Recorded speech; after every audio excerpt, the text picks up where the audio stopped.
সময় ব্যয় হয়েছে এতটুকু। নবীজি যে বিছানায় শুয়েছিলেন রে যুবক, ওই বিছানাটা এখনো গরম শেষ হয় নাই, এখনো শরীরের তাপটা ঠান্ডা হয় নাই। এতটুকু সময়ের ভিতরে আল্লাহ পাক তার হাবিবকে ঐতিহাসিক সফর, ঐতিহাসিক ভ্রমণ আল্লাহ পাক করাইলেন। অজুর পানি এখনো গড়ায় জায়গা মতো যায় নাই। যেই ঘর থেকে গেলেন ওই বিছানা এখনো স্বাভাবিক হয় নাই। আল্লাহর নবী, মায়ার নবী তিনি ফিরে এসেছেন। দয়ার নবী ঘটনা যখনই তিনি উম্মতকে বলতে শুরু করলেন, মক্কার কাফির কুফাররা নবীজির এই ঘটনা নিয়ে মজাক করলো, ঠাট্টা শুরু করে দিল। বলতেছে মুহাম্মদ পাগল হয়ে গেছে, কেমন করে সেটা সম্ভব? মসজিদে আকসা তো মক্কা থেকে অনেক দূর, 1000 মাইল পাড়ি দিতে হয়। আবার সেখানে নামাজ হয়েছে, ইমামতিও নবী করেছেন, সপ্ত আকাশ পাড়ি দিয়ে আল্লাহর কাছে গেলেন। এত লম্বা সফর, এত লম্বা ভ্রমণ, এত অল্প সময়ের ভিতরে কেমন করে সম্ভব? কেউ বিশ্বাস করে, কেউ বিশ্বাস করে না। গ্রুপ হয়ে গেল দুইটা। আবু বকর সিদ্দিককে মানুষের যায় বলতেছে, আবু বকর তোমার বন্ধু মোহাম্মদ কি বলে শুনছনি? কয় কি? কয় বলতেছে এতটুকু সময়ের ভিতরে, গত রাতে অল্প সময়ের ভিতরে নাকি এত লম্বা সফর সে করেছে। এটা কোনো বুদ্ধিমানে কোনো মানবো? জ্ঞান আছে যার, বুদ্ধি আছে যার, বিবেক আছে যার, সে কি কখনো সেটা একটা মেনে নিবে?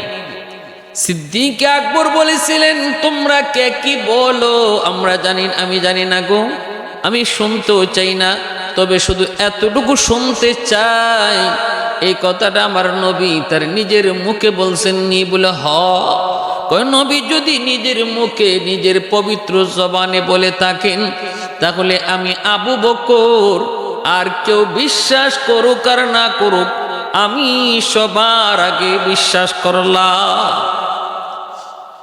सिद्दीक तेरा नाम से इस्लाम रहेगा,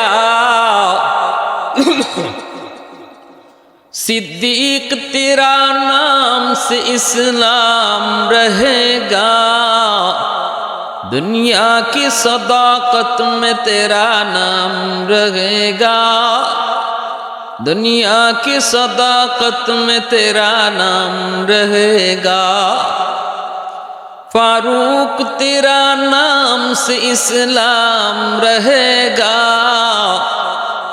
दुनिया की अदालत में तेरा नाम रहेगा, दुनिया की अदालत में तेरा नाम रहेगा। আল্লাহর নবী, মায়ার নবীর কথা শোনা মাত্রই সিদ্দিক আকবর বলেছিলেন আমি বিশ্বাস করলাম। সেদিন থেকে আবু বকর সিদ্দিকের উপাধি হয়ে গেল সিদ্দিক, সত্যবাদী। এটা এমনই এক ঐতিহাসিক ঘটনা, ঐতিহাসিক সফর, যেটা মানুষের বিবেক, মানুষের বুদ্ধি হ্যাং করবে। এটা মানুষের বুদ্ধিতে আসবে না, বিবেকে ক্যাচ করবে না, মেমোরি সেটা নিবে না। মানুষের ব্রেইন এটা একটা লিমিটেড। আল্লাহ প্রতিটা ব্রেইনের মধ্যে একটা লিমিট দিয়ে দিয়েছেন, কতটুকু পর্যন্ত আমার আপনার ব্রেইন ক্যাচ করতে পারবে, অনুধাবন করতে পারে, কল্পনা করতে পারবে, ভাবতে পারবে। এটা একটা লিমিট দিয়েছেন আল্লাহ, আনলিমিটেড নয়। মানুষের ব্রেইন, মানুষের কল্পনা এটা আনলিমিটেড নয়, লিমিটেড। ক্ষমতা নির্ধারণ করা, এর বাহিরে সে ভাবতেই পারবে না, গেলেই সে রং করবে, বাহিরে চিন্তা করলেই কিছু পাবে না। যার কারণে ওই যে আল্লাহ নাই যারা বলে, নাস্তিক, দেয়ার ইজ নো গড বলে, আল্লাহ নাই। কারণটা কি জানেন? কারণটা হলো আল্লাহ পাক মানুষের ব্রেইনে আল্লাহর সকল সৃষ্টি নিয়ে ভাববার ক্ষমতা তার ব্রেইনে আল্লাহ দিয়ে দিছেন, সৃষ্টি নিয়ে। কিন্তু আল্লাহকে নিয়ে ভাববার মতো যোগ্যতা এবং ক্ষমতা আল্লাহ পাক মানুষের ব্রেইনে দেনই নেই। এটা আল্লাহ মানুষের ব্রেনকে লিমিট করে দিচ্ছেন, আনলিমিটেড না যে তুমি চিন্তা করতে করতে করতে করতে যা চিন্তা করবা তাই সমাধান পাইবা, যা চিন্তা করবা তাই এমন নয়। বিষয়টা এমন নয়। সৃষ্টি নিয়ে গবেষণা করতে আল্লাহ বলছেন, আমার সৃষ্টি নিয়ে ভাবো। সৃষ্টি নিয়ে ভাবতে ভাবতে সৃষ্টির চূড়ান্ত সময়েও তুমি যেতে পারো, ভাবতে ভাবতে অনেক কিছু বের করতে পারো, গবেষণার শেষ পর্যায়েও যেতে পারো। কিন্তু আমি আল্লাহ যিনি সৃষ্টিকর্তা তাকে নিয়ে ভাবো না। তাকে নিয়ে ভাবলে তুমি কোনো কুল কিনারা কোনো সমাধান পাবো না। এজন্যই মানুষ সৃষ্টি নিয়ে ভাবতে ভাবতে যখন স্রষ্টাকে নিয়ে ভাবা শুরু করে তখনই বলে কিচ্ছু নাই, কিচ্ছু নাই, দেয়ার ইজ নো গড, আল্লাহ বলতে কিছু নেই। ঠিক তেমনি ভাবে যেখানে যে সমস্ত বিষয়গুলো পৃথিবীতে আল্লাহর কুদরত হিসেবে প্রকাশ পেয়েছে, যেটা একান্তই আল্লাহর শক্তি, এখানে মানুষের বুদ্ধি হ্যাং করবে, মানুষের বুদ্ধি বিবেচনা এখানে গিয়ে কোনো সমাধান খুঁজে পাবে না। যেমন আল্লাহর নবী অল্প সময়ের ভিতরে মেরাজের ঐতিহাসিক সফর নবীজি কেমন করে করলেন, এই জিনিসটার সমাধান কোনো মানুষ বের করতে পারবে না, কারণ এটা একান্তই আল্লাহর কুদরত ছিল। এটা একান্তই আল্লাহর কুদরত ছিল, আল্লাহর ক্ষমতার ভিতরে ছিল। যার কারণে আল্লাহ পাক এই ঘটনা শুরু করার, আমাদেরকে শোনাইবার শুরুতেই আল্লাহ পাক সুবহানাল্লাযী আসরা, সুবহানাল্লাহ শব্দ ব্যবহার করে আল্লাহ শুরু করছেন। এই কথা বোঝানোর জন্য পৃথিবীর মানুষ, আমি আল্লাহ এখন আমার বন্ধুর এক ঐতিহাসিক সফরের ঘটনা তোমাদেরকে শোনাতে যাচ্ছি, যেই সফর কাহিনী তোমাদের ব্রেইন ক্যাচ করবে না, সমাধান পাবে না। তোমরা তোমাদের বিবেক দিয়ে এর কোনো কুল কিনারা খুঁজে পাবা না। যদি তোমরা যুক্তির আকারে খুঁজতে চাও কিছুই পাবা না। শুধুমাত্র এটা সম্ভব হয়েছে আমি আল্লাহর কুদরতের কারণে। এজন্য ঘটনা শুনবার আগেই তোমরা সুবহানাল্লাহ পড়ো।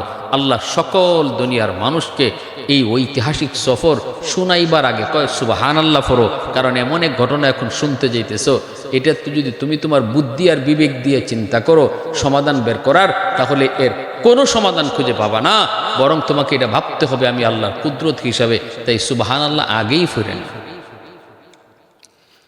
আমার ভাইয়েরা, বন্ধুরা, যুবক, বড় পীর আব্দুল কাদের জিলানী রহমতুল্লাহি আলাইহি তিনি তার মুরিদদেরকে নিয়ে বক্তব্য করেন, আলোচনা করেন, মেরাজের আলোচনা। দ্বীনের নবী, মায়ার নবী, রহমতের নবী, তিনি রজব মাসের 26 তারিখ দিবাগত রাত তিনি ঐতিহাসিক মেরাজ করেন। আল্লাহ পাক তারে ভ্রমণ করাইলেন।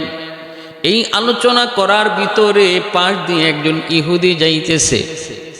ইহুদি এই আলোচনাটা সে শুনতে পেল। ইহুদি বড় পীর আব্দুল কাদের জিলানীর কাছে আসলো, আইসা বলতেছে, ও মিয়া, মুসলমানদের শায়েখ, মুসলমানদের পীর, এটা কেমন কথা আপনি বলতেছেন? কেমন কথা বলতেছেন? এটা কি কথা? এটা কি কোনো কথা নাকি? কোনো বুদ্ধিমান এমন কথা বলবে নাকি? বড় পীর বলেন, কোন কথা?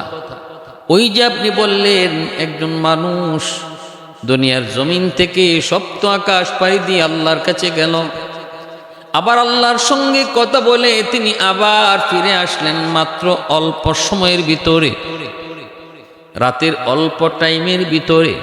এখনো তার গায়ের যেই বিছানা থেকে উঠে গেলেন ওই বিছানায় তার শরীরের এখনো উষ্ণতা কমে নাই। কেমন করে এটা সম্ভব মানতে পারি না, সেটা বুঝতে পারি না গো। এমন কথা আপনি কেন বলেন? বড় পীর আব্দুল কাদের জিলানী বলেন, আপনি একটু সময় বসুন, আমি আপনাকে আর একটু কথা বলবো, আর একটু মন দিয়ে কথাটা শুনেন, সব বুঝে আসবে। ইহুদি তখনই বলতেছে, না, আমি আপনার মজলিসে বসবো না, কারণ আমি শুনেছি আপনি বহুত বড় জাদুকর, আপনার কথার মধ্যে অনেক জাদু, আপনার মজলিসে যে আসে সেই নাকি জাদুগ্রস্ত হয়ে যায়, অতএব না, আমি আপনার মজলিসে বসবো না। তবে এমন কথা আর বলবেন না, কারণ এটা কোনোদিন সম্ভব না, হতেই পারে না। অল্প টাইমের ভিতরে 1000 বছর চলে যাবে, অথচ টাইম পাস হবে মাত্র অল্প কিছু সময়। অসম্ভব।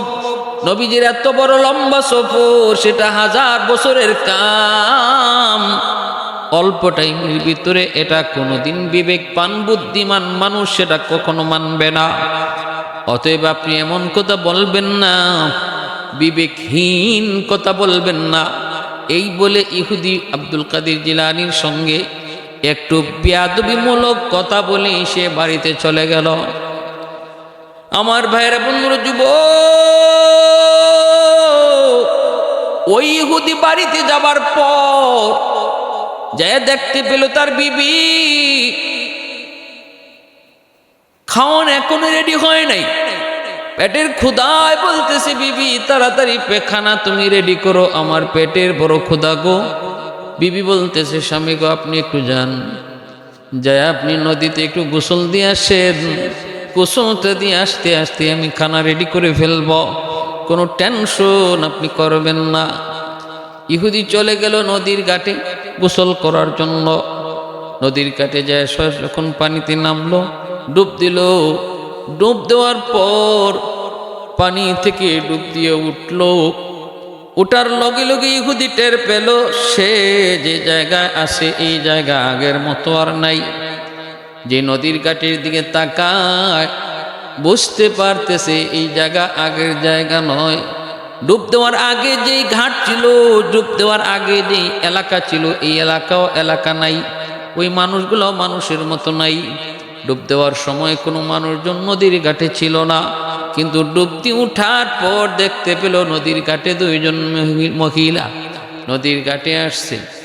আর সে তখন নিজের সত্তার দিকে অনুভব করে তাকায় বুঝতে পারল গো সে আর পুরুষ নাই, নারী হয়ে গেছে।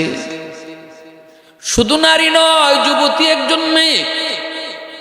ওই ইহুদি মানুষ বুঝতে পারলো সে একজন নারী শুধু না, একজন যুবতী।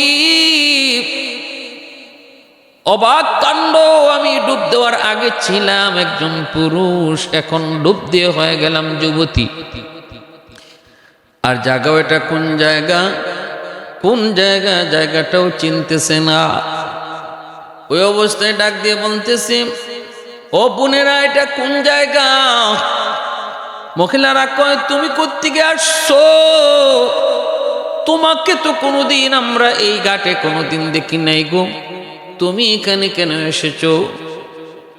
তখন ওই ইহুদি ডাক দিয়া কই, বোনেরা রে আমার একটা কাপড় দাও, বিস্তারিত পরে বলবো, আমি নিজেও জানি না এখানে কেমন করে আমি আসলাম, তবে আমারে তোমরা একটা কাপড় দাও, আমি আমার লজ্জাস্থানটা একটু ঘুরি।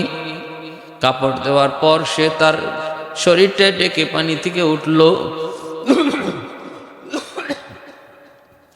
উইটে সে হাঁটা শুরু করলো। মহিলাদেরকে বেশি কথা বলল না, শুধু বলল, আমি নিজেও জানি না, আমার বাড়ি কোথায় তাও জানি না। ওই মেয়ে লোক হয়ে যাওয়া পুরুষ, ওই মেয়ে লোক হয়ে যাওয়া ইহুদি সে হাঁটতেছে। ওই অবস্থা ওই এলাকার পাশের এলাকার একটা যুবক, তার নজর পড়ছে ওই যুবতীর দিকে। নজর পড়া মাত্রই সে তার প্রতি আকৃষ্ট হয়ে পড়ল, পিছনে পিছনে লগ নিল। কাছে যেয়ে বলতেছে, কে আপনি? কোত্থেকে এসেছেন? আমাদের এলাকায় আপনাকে আর কোনোদিন তো দেখি নেই, কিন্তু আপনার যে রূপ, আপনার যে লাবণ্যতা, আপনার যে আকর্ষণ, আমি তো আপনার প্রেমে পড়েছি, আমি তো আপনার প্রেমে পড়ে গেছি। আমি আপনাকে বিয়ের প্রস্তাব দিতেছি, সামনের দিকে আর যায় না, বিপদ আরো বাড়তে পারে, ফিতনার সময় সামনে বাড়া ঠিক নয়, আপনার বাড়ি ঘরে এ এলাকায় নয়, অতএব আমার প্রস্তাবে রাজি হয়ে যান, আমার ঘর বাড়ির সহায় সম্পদের কোনো অভাব নাই। এই অবস্থা ওই সাথে সাথে ইহুদি চিন্তায় পড়ে গেল, আমি তো ছিলাম একজন পুরুষ, পানিতে ডুব দেওয়ার পর হয়ে গেলাম একজন যুবতী, আর যে অবস্থা আমার সামনের দিকে যাওয়াও ঠিক নয়, বিপদ, যে কোনো মুহূর্তে বিপদ আসতে পারে। চিন্তা করে সিদ্ধান্ত নিল, ঠিক আছে আমি আপনার কাছে বিয়ে বসবো। বিবাহ বন্ধনে আবদ্ধ হয়ে পড়ল। নিরাপত্তার জন্য সংসার শুরু হলো। সংসার করতে করতে এই দিকে সংসার চলছে তো চলছে, দিন যায়, মাস যায়, বছর যায়। 17 বছর সংসার জীবনে তার কাটল। এর ভিতরে একাধারে 10টা সন্তান তার হয়েছে, 10টাই ছেলে সন্তান। এইদিকে 17 বছর সংসার করার পর 17 বছর পরে তার স্বামী সে কোনো এক রোগে আক্রান্ত হয়ে মারা গেল। এখন ওই মহিলা, ইহুদি মহিলা, বাচ্চাগুলা নিয়ে সংসারে একা। তার অতীতের কথা মনে পড়লো, হায় রে, এই নদীর ঘাটে গোসল করতে এসেই তো আমি একজন মেয়ে লোক হয়ে গেলাম, কিন্তু ঘটনাটা কেমনে হলো, কিভাবে হলো, আমি কিছুই জানি না। আমার মন বলে ওই নদীতে আবারও যদি যাই, হয়তো বা কোনো রহস্য আমি পাইতে পারি, কোনো রহস্য বা কোনো একটা ক্লুক পাইতে পারি, কেমন করে এমন হলো। বড় ছেলেটাকে বলছে, বাবা তুমি তোমার ভাইদেরকে একটু দেখো, আমি নদীর ঘাট থেকে গোসল করে আসি। এই বলে যুবতী ইহুদি নদীর ঘাটে গেল। যেই ঘাটে ডুব দিয়েছিল, যেই ঘাটে ডুব দেওয়ার পর সে দেখতে পেয়েছিল সে অন্য জায়গায়। ওই ঘাটে যে আবার সে পানিতে ডুব দিল। পানিতে ডুব দেওয়ার পর পানির নিচে থাকতেই সে টের পাইল সে আগের মতোই, শুরুতে যেমন একজন পুরুষ ছিল, সে আবারও সেই পুরুষ হয়ে গেছে। ঘটনা কি? তাকায় দেখে নদীর পাড়ে সেই শুরুতে ডুব দেওয়ার সময় যে অবস্থা ছিল ওই অবস্থা কেউ নাই। তার সে আগের স্মৃতি মনে পড়ে গেল, আগের স্মৃতির জায়গায় চলে আসলো। তাড়াতাড়ি করে উইটা নগর বাড়ির দিকে দৌড়, ঘরের দিকে দৌড় দিল। যাইতেই তার বিবি ডাক দিয়া বলতেছে, স্বামী গো, এত তাড়াতাড়ি কেমন করে আসলেন? আমি বললাম আপনি যা একটু গোসল করে আসেন, খানা রেডি করি। আপনি গেলেন আর আসলেন, এত দ্রুত কেমন করে আসলেন? মনে হয় আপনি গোসল আজকে করেনি নাই। আমি তো অবাক হয়েছি। ইহুদি বলতেছে, আমি তো অবাক, আমি আরো ভাবছি আমার বিবি বলবে, স্বামী গো, আমি তো খানা লইয়া বৈশা রইছি, তুমি এতক্ষণ কইছিলা? আমি তো জানি আমার 17 বছরের সংসার, 17 বছরের সংসার আমি পার করেছি, 10টা সন্তান জন্ম দিয়েছি। আর আমার বিবি বলতেছে তুমি গেলা আর আইলা, গোসল করছো কখন? বিবিটা তুমি কও কি? আমি গেছি আর আইছি না, আমার জীবনে 17টা বছর পার হয়ে গেছে। বিবি কয়, কও কি গো? এই যে দেখো খানা, গরম খানা, এই তো গরম খানা, এখনো খানা গরম রয়েছে। বড় পীর আব্দুল কাদের জিলানী রহমতুল্লাহি আলাইহি, বড় পীর আব্দুল কাদের জিলানী রহমতুল্লাহি আলাইহি ওই মজলিসের কথা ইহুদির মনে পড়ল। হ্যাঁ, আমি তো আব্দুল কাদের জিলানীর ওই বয়ানের উপর অবজেকশন করেছিলাম। একজন মানুষ অল্প সময়ের ভিতরে 100 বৎসর যেটা লাগে সেই সময়টা একটু সময়ের, অল্প সময়ের ভিতরে কেমনে সম্ভব? নবী 7 আসমান পাড়ি দিলেন, আবার আল্লাহর কাছে গেলেন, মসজিদে আকসাও গেলেন, ইমামতিও করলেন, আসমান পাড়ি দিয়ে আল্লাহর সাথে সাক্ষাৎ করলেন। কতটুকু সময়ের প্রয়োজন? জান্নাত আল্লাহ দেখাইলেন, জাহান্নাম আল্লাহ দেখাইলেন, এগুলো তো সময়ের প্রয়োজন। এত সময় ব্যয় হলো, অথচ নবী উম্মে হানির ঘরে আবার আয়েশা দেখেন বিছানার উষ্ণতা এখনো স্বাভাবিক হয় নাই, ঠান্ডা হয় না। দৌড়, ইহুদি এক দৌড়ে আব্দুল কাদের জিলানীর কাছে যায়, পায়ে পয়রা মাপ চায়, হুজুর আপনি আমারে মাফ করেন। আর ঘটনা পরে কইতেছি গো, আগে আমারে কালেমা পড়ে মুসলমান বানা। मैं तालिब मौला हूँ मेरे इश्क निराला,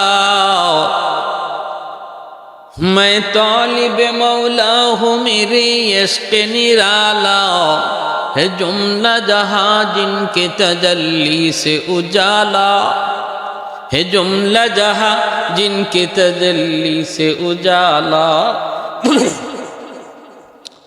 बेमुरब्बी कह तुम्हार नदी तिफले दानिश्वर शुदन, बेमुरब्बी कह तुम्हार नदी तिफले दानिश्वर शुदन, कतरा इम्कान बशद बेसदफ गौहर शुदन। दौर हबायत के ताये के मर्द साहिब दिल शवाद बायजीद अंदर खुरासा या उवाइस अंदर करन। ভাইরা বন্ধুরা জন্য কবি বলেছে, এ ফুটায় ফুটায় নদী তৈরি হয়, অল্প অল্প করে ছোট্ট ছোট্ট ছোট্ট শিশুটাই এক সময় আব্দুল কাদের জিলানী হয়, মঈনুদ্দিন চিশতি হয়। একদিনে কোনো কিছু হয় না, সময় গড়ায় গড়ায় যাচাই বাছাই কইরা পরীক্ষিত হইয়া একজন মানুষ আল্লাহওয়ালা হয়। লোকটা যায় কই, হুজুর আর দেরি করতে চাই না গো, তাড়াতাড়ি করে আমাকে কালেমা পড়ায় মুসলমান বানায় দেন, কারণ আমার জীবনে আল্লাহ আমার সন্দেহটাকে আল্লাহ আমার জীবনে বাস্তবায়ন করাইয়া আমারে পুরোপুরি আল্লাহ বুঝাইয়া দিছে, শিখাইয়া দিছে। আমার বিবি কয় এখনো ভাত খানা নিয়ে বা বিবি রেডি, এখনো খানাটা গরম রয়েছে। এতটুকু সময়ের ভিতরে আমার জীবনের 17 বছর সংসার পার করেছি, কেউ জানে না আমার জীবনে কি ঘটছে। অতএব হুজুর আমার বিশ্বাস হয়ে গেছে, আল্লাহ চাইলে সব পারে, আল্লাহ চাইলে সব করে, সমস্ত ক্ষমতার মালিক আল্লাহ। ওয়া ইন্নাকা লাআলা, আল্লাহ পাক বলে আল্লাহ সকল ক্ষমতার মালিক। ওয়ালিল্লাহুম্মা মালিকাল মুলকি তুতিল মুলকা মান তাশা ওয়া তানজিউল মুলকা মিম্মান তাশা ওয়া তুইজ্জু মান তাশা ওয়া তুযিল্লু মান তাশা বিয়াদিকাল খায়র ইন্নাকা আলা কুল্লি শাইইন কাদির। সব ক্ষমতার মালিক কে? আল্লাহ। বড় পীর আব্দুল কাদের জিলানী বহুত বড় বুজুর্গ, বহুত বড় বলি। মুরিদান নিয়ে যাইতেছেন, ছোট ছোট বাচ্চারা খেলাধুলায় মগ্ন। বাচ্চারা কো হুজুর এত ভালো, হুজুরের কথা এত সুন্দর, হুজুরের চেহারার মধ্যে এত নূর। ছোট ছোট বাচ্চারা বলতেছে, হুজুর আগামীকাল যদি আমাদের পাশ দিয়ে যায়, হুজুরের তো আমাদেরকে কিছু কথা বলবেই, আমাদের কথা বলবে, আদব আখলাকের কথা বলবে, তখন আমরা হুজুরের কথা শুনবো আর হুজুরের কাছে একটা আবদার করব। বাচ্চাগুলা কয় ঠিক আছে। সবাই সিদ্ধান্ত নিছে। বড় পীর আব্দুল কাদের জিলানী রহমতুল্লাহ আলাইহি ইনি পাশ দিয়ে যাইতেছেন, বাচ্চারা পাশে আসছে, উনি আদর করতেছেন। আর বাচ্চারা বলতেছে যে হুজুর আমরা একটা আপনার কাছে আবদার করবো, ছোট আবদার। বড় পীর বলেন কি আবদার করবা বলো? আমরা জিলাপি খাবো। সঙ্গী সাথীরা বলতেছে হুজুর আপনাকে যাইতে হবে না, আমরা একজনে যাই বাজার থেকে জিলাপি নিয়ে আসি।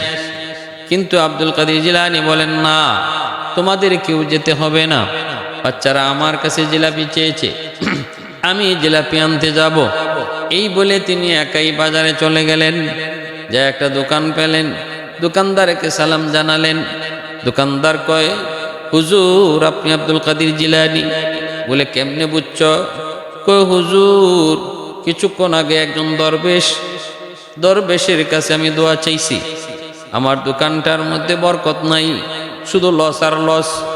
দরবেশে কয় আমার কাছে দোয়া না, আমি একজন লোকের কথা তোমারে বলবো, যিনি কিছুক্ষণের ভিতরে তোমার দোকানে আসবে, তার কাছে তুমি দোয়া চাইও, বরকত আল্লাহ বাড়ায় দিব। কে তিনি? কয় বাগদাদের বহুত বড় ওয়ালি, বহুত বড় বুজুর্গ, সবচেয়ে বড় বুজুর্গ আব্দুল কাদের জিলানী। এজন্য আমি মনে করেছি আপনি আব্দুল কাদের জিলানী। বলে হুজুর একটু দোয়া করেন, আমার দোকানটার মধ্যে লস আর লস, একটু যদি আপনার বরকতে লাভ হয়।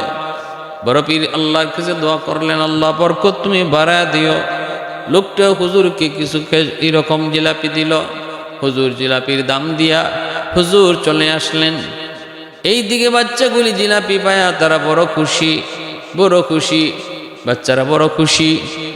আমার ভাইয়েরা বন্ধুরা, মুরিদান যারা ছিল তারা এখনো বুঝে নাই আব্দুল কাদের জিলানী কেন তিনি ওই বাজারে একা গিয়েছিলেন, মুরিদ কাউকে কেন পাঠানো নেই। একদিন বেশ কিছুদিন পর মুরিদান নিয়ে বসা, হঠাৎ করে একটা লোক খাঞ্চা ভরা জিলাপি নিয়ে আইসা হুজুরের কাছে সালাম দিয়া হুজুর এই যে নেন আমার আপনার জন্য কিছু হাতিয়ে এনেছি। হুজুর, আপনি আমার দোকানে ওই দিন জিলাপি আনতে যায় একটু দোয়া করার কারণে আল্লাহ আমার ব্যবসার মধ্যে এমন বরকত বাড়াইয়া দিছে, বরকত আর বরকত। এজন্য খুশিতে আমি আপনার কাছে কিছু হাতিয়ে নিয়ে এসেছি। তখন মুরিদানরা বুঝতে পেরেছে আব্দুল কাদের জিলানী কেন মুরিদ কাউকে বাজারে না পাঠাইয়া নিজে গেছিলেন, কারণ ইলহাম হয়ে গেছে আল্লাহর পক্ষ থেকে। জিলানির অন্তরে লোকটার ব্যবসার বরকতের জন্য তুমি তার দোকানে যাই একটু পা লাগাও। এজন্য খাঁটি আল্লাহওয়ালা বুজুর্গদেরকে নিয়া বিভিন্ন সময় বিভিন্ন প্রতিষ্ঠানে দোয়া খায়ের করানো, আল্লাহ তাদের উসিলায় অনেক সময় বরকত আল্লাহ বাড়াইয়া দেয়। মায়ার নবী, দয়ার নবী তো নিজেই বরকত ছিলেন। নবীজির এরকম মুরিদ, নবীজির এরকম উম্মত যারা খাঁটি আল্লাহওয়ালা, তাদের হাতে পায়ে জবানে আল্লাহ পাক বরকত রাখছেন। প্যার হাজিরিন, এজন্য বড় পীর আব্দুল কাদের জিলানী রহমতুল্লাহ আলাইহি, তিনি এই উম্মতের বহুত বড় সম্পদ, বহুত বড় বুজুর্গ, বহুত বড় ওলি। ছোট্ট কাল থেকে যিনি মার কথার অমান্য করতেন না, ছোট কাল থেকে যিনি সত্যবাদী ছিলেন, এই সত্য বলার কারণে শিশু বয়সে উনার উসিলায় বহুত বড় ডাকাতের দল, তারাও ডাকাত